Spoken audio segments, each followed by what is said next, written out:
Bonsoir à tous et bienvenue dans le journal. Voici les titres.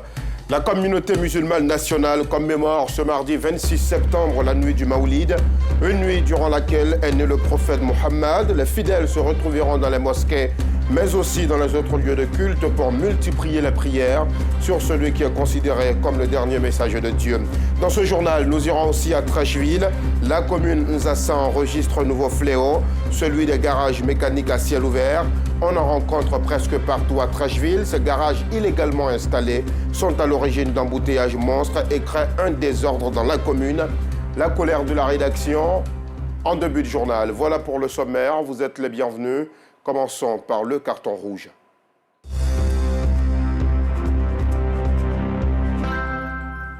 À Trècheville naissent chaque jour des garages mécaniques à ciel ouvert. Les avenues de la commune Nzassa sont occupées dans l'anarchie totale par les mécaniciens qui proposent leurs services 3 fois moins cher aux automobilistes. La situation n'est pas sans conséquence puisqu'elle est à l'origine des embouteillages monstres, mais aussi, et vous allez le voir, d'une insécurité grandissante. Trècheville, ses avenues transformées en garage, un sujet de Yacouba Koulibaly et Pargasso Rokone des Madongi. Ici, c'est bel et bien l'avenue 9 rue 20 Barré. Oui, nous sommes dans la charmante et coquette commune de Trècheville. Vous avez dit coquette. Oui, avec des garages à ciel ouvert qui troublent la tranquillité et la quiétude du voisinage. Des riverains qui ne savent plus à quel sein se vouer. Impossible de se reposer. Et oui, impossible de se reposer. La quasi-totalité des avenues, disons plutôt la quasi-totalité de ces avenues prises en otage par les garages. Tout ici est garage, rien que garage. Habitants, commerçants, couturiers, tous vivent au rythme des concerts, des hauts et giga concerts organisés par les occupants de ces lieux. C'est le cas d'Amidou, couturier de son état. Il souffre profondément et amèrement de sa proximité avec ces garages alors que nous sommes dans la charmante et coquette commune de Trècheville. Le cadre n'est pas du tout approprié. On a des clients qui arrivent qui ne peuvent même pas garer parce qu'il y a des garages partout, il y a beaucoup de bruit. On a l'impression qu'on est dans un garage totalement. La peine, le chagrin, le tourment, la souffrance d'Amidou vécue par l'ensemble des populations de la commune où les habitations cohabitent dangereusement avec les garages. Yaya, gérant des magasins de location des bâches et des chaises dans le même périmètre, est furieux, mécontent, remonté et éreinté par cette activité des mécaniciens qui n'hésitent pas à faire la vidange ou à changer les pièces des véhicules sur la voie publique. Une cohabitation vécue difficilement du fait de la pollution de l'environnement par l'huile de moteur un peu partout dans les rues. Cette situation gêne la fluidité routière tout le long des avenues de la charmante et coquette commune de Trècheville. Dommage. La présence des garages là, ça crée cette insécurité. Les gars peuvent venir acheter des pièces et puis partir aller refaire le garage, et puis dans le garage ailleurs. Mais c'est pas le contraire. Dès qu'ils viennent en même temps, ils essaient de démonter tous les piliers en même temps, ils commencent à réparer. Donc ça fait qu'on a tous des problèmes. Les huiles du moteur, tout ça, on verse ça dans nos rues là. Les enfants ils mettent les pieds dans les huiles des moteurs là, dans nos rues là comme ça. Bon, on ne peut pas parler parce que ils font comme ils veulent, chacun fait ce qu'il veut. Le constat est le même à l'avenue 10, rue 19. Après le dépannage des véhicules, le ménage et l'entretien font défaut. Tout reste en l'état. Personne, je répète, personne pour assainir le site. Encore dommage. À cela s'ajoute l'occupation anarchique de la chaussée et des trottoirs par les véhicules en cours de réparation. Quel spectacle! Mais attendez, comment peut-on occuper de cette façon la voie publique? Eh bien, cela se passe au vu et au sud de tous, dans la charmante et coquette commune de Trècheville. Les garages que les gars font sur le trottoir, vraiment, c'est pas joli à voir. Parce que ça bat la route. Quand les voitures qui veulent passer, ça crée un embouteillage et plus de deux. Ça salit les voies. Parce qu'ils finissent et ils ne nettoient pas. Ça salit les voies, les enfants vont jouer. Tout ça, ça rend malade. Selon les riverains, Ces garages en pleine chaussée et même en plein trottoir sont à l'origine du mauvais stationnement qui obstrue la voie publique. Hélas, cette situation n'émeut personne, même si elle gêne la libre circulation des véhicules et des usagers de la charmante et coquette commune de Treichville. Dommage. Ça fatigue la population de Voulochou. Souvent même, tu es devant ta cour, c'est devant ta cour, ils viennent faire le garage, ils déposent les voitures. Mais quand ils sortent de ta cour, tu as des problèmes. Et puis il y a les agressions, tout ça aussi.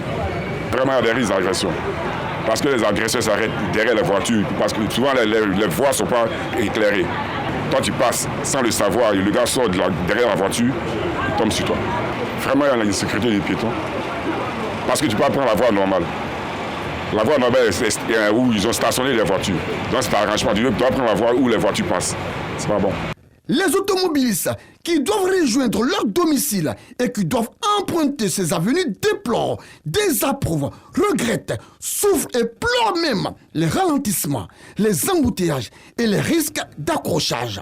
Tout cela à cause de la forte présence de garages illégalement constitués, installés de façon clandestine dans la charmante et coquette commune de Treichville. Dommage. Ça crée beaucoup de désagréments.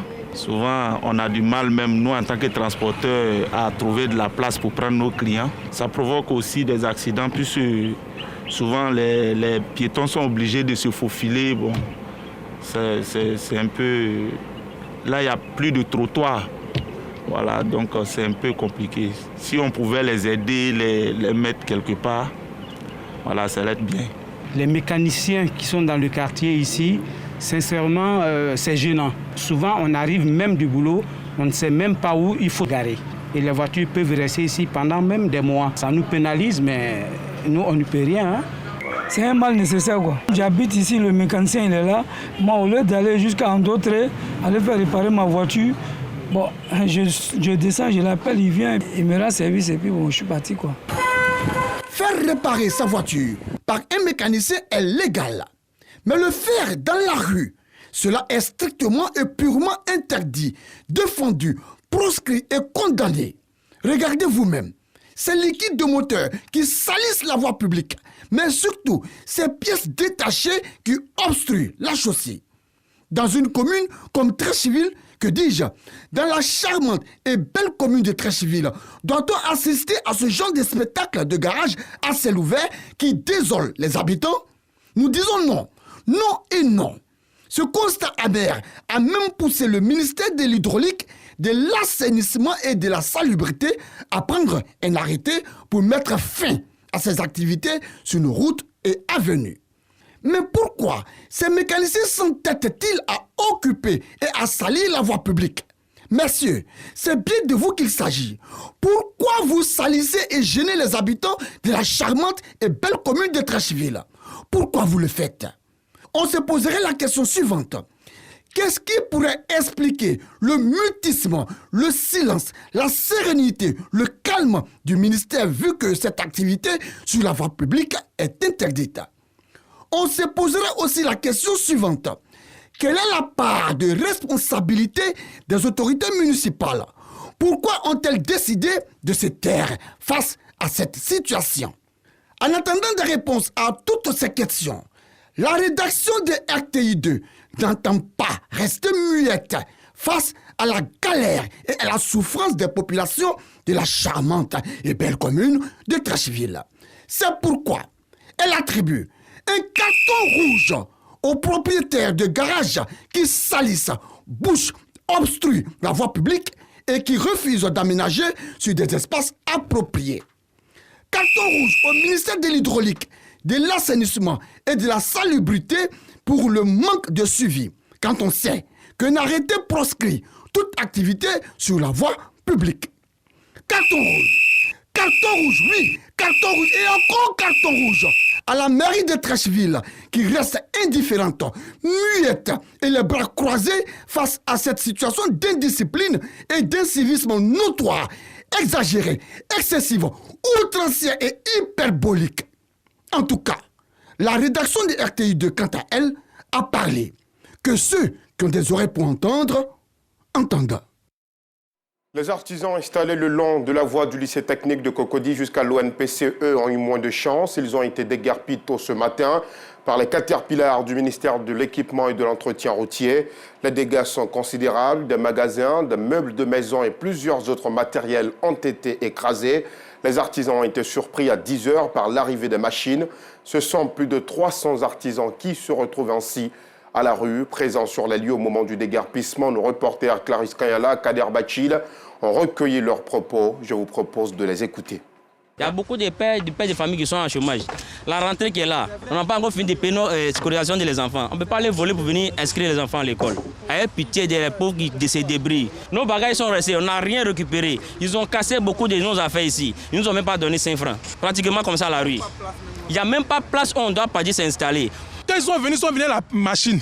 Donc il y a d'autres collègues qui essaient de... Mais comme la machine venait vite, eux, tellement ils avaient besoin du coin, ils ont pris la machine et puis ils ont tout jeté dans l'eau. Il y a des fauteuils renversés dans les caniveaux. C'est maintenant, on l'a arrangé. Là, qu'il est mis dans le coin, là, c'est vrai, c'est pas pour moi, mais ça a dépassé 10 millions. Tu vois, pour dire un coup, on n'a qu'à quitter. Ça nous dit quelque chose. Pour dire non, c'est la voie. Pour aller où là-dedans, on ne sait pas. Aujourd'hui, on n'a pas de possibilités. Pour dire, on va s'expliquer.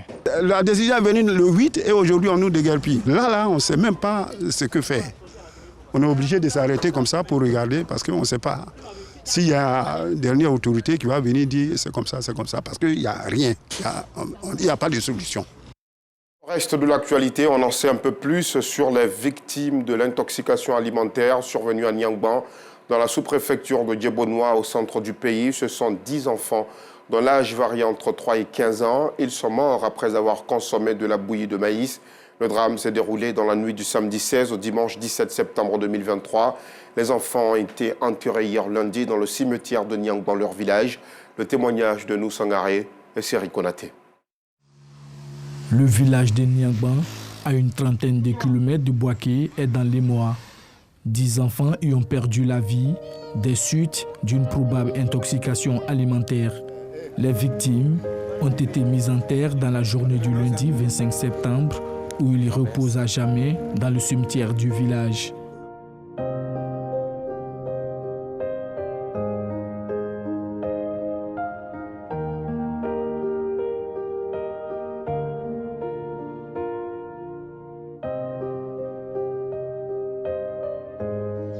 Le temps, c'est comme figé pour Amouin Kwaku. Le regard fixé sur cette photo de son unique garçon, difficile pour elle de contenir ses larmes.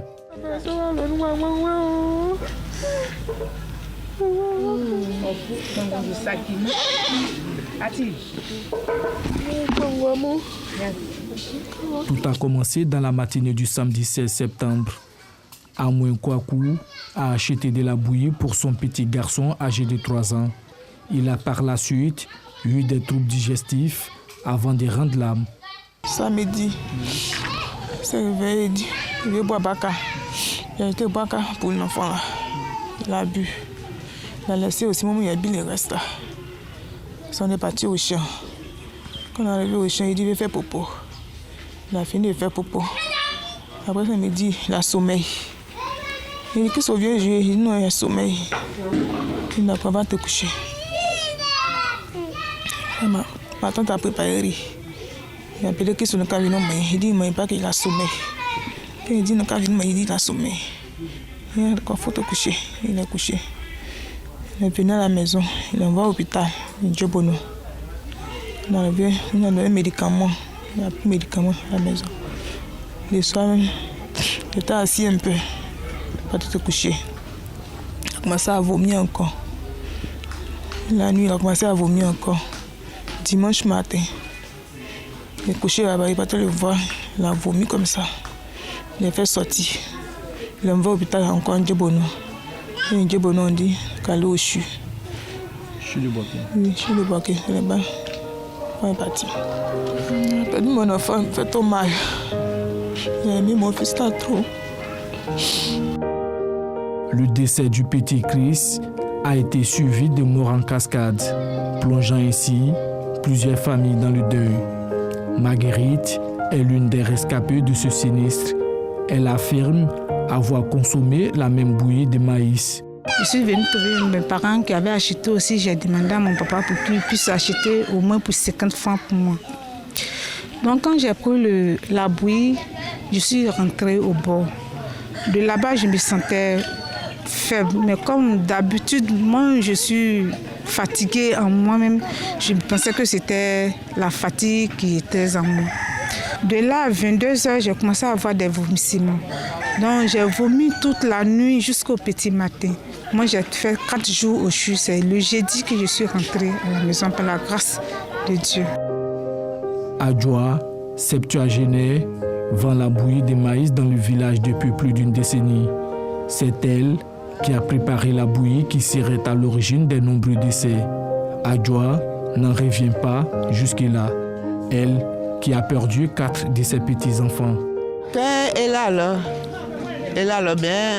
Le dimanche, très tôt le matin, là, mon fils m'a appelé pour me dire que l'enfant ne se portait pas bien. Au moins, je venais voir l'enfant était raide. C'est ainsi qu'on l'a envoyé au centre hospitalier le plus proche. On nous a appelé pour dire qu'il y a 3 enfants encore qui sont malades au village ici.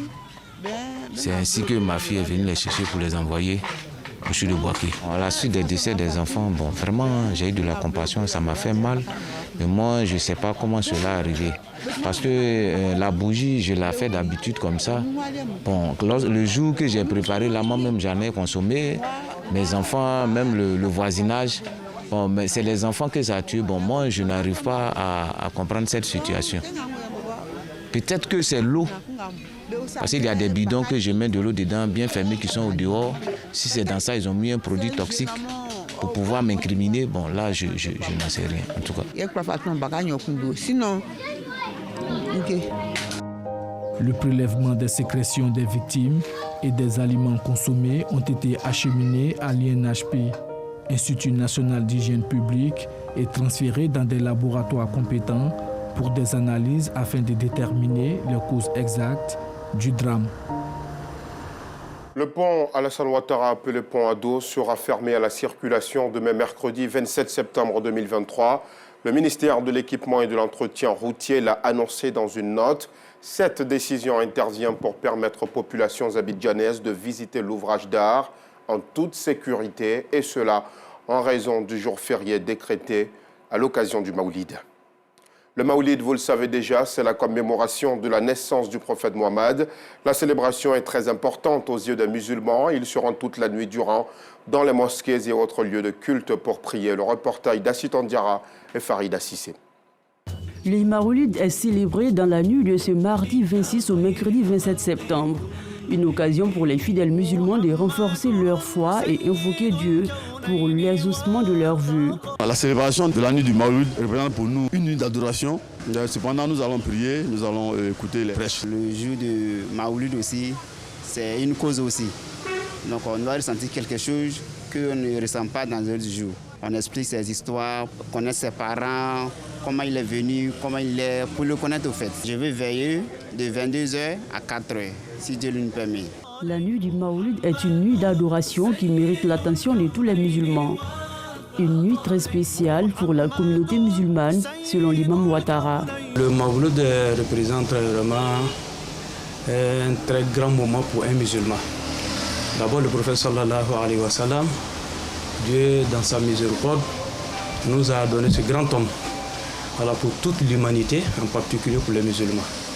Donc, le jour de sa naissance, le musulman a une obligation envers ce prophète, ce grand homme, vraiment pour faire des prières, pour faire des salates sur ce grand homme, pour que Dieu l'accepte, ainsi que ses compagnons vraiment, et tous ses fidèles, Inch'Allah. La nuit du Maoulid est une nuit spéciale des témoignages et de l'attachement des fidèles musulmans à leur prophète. Au cours de cette nuit, il est conseillé de multiplier les actes d'adoration et de charité. Ce qui est demandé à tout musulman et toute musulmane pour la nuit du Maoulid, c'est de se rendre à la mosquée, faire beaucoup de la salat sur le prophète Mohammed sallallahu alayhi wa sallam, beaucoup des aumônes si vous en avez les moyens, et imiter également l'attitude du prophète Mohammed sallallahu alayhi wa sallam. Le prophète était un homme de paix qui aime le prochain. Si cette nuit du 26 au 27 septembre marque le point cumulant de la commémoration de la naissance du prophète de l'islam, il ne faut pas être surpris que même après cette nuit, l'on soit témoin des nuits de prière dédiées à cet événement. Hors de nos frontières, en Éthiopie, le président d'Ezema, un parti d'opposition comptant un ministre au gouvernement, a été arrêté dimanche dernier pour des motifs inconnus et est toujours en garde à vue. L'information a été donnée à l'AFP par sa formation politique. Selon Seyoum Mengesha, chef des affaires juridiques du parti, on ne lui a pas dit pourquoi il a été arrêté et son bureau et son appartement ont été perquisitionnés par les forces de sécurité qui n'ont pas présenté de mandat de perquisition. Nous sommes au terme de ce journal. Merci aux équipes techniques et de rédaction. Merci à vous aussi de nous avoir suivis. Excellente soirée sur RTI2.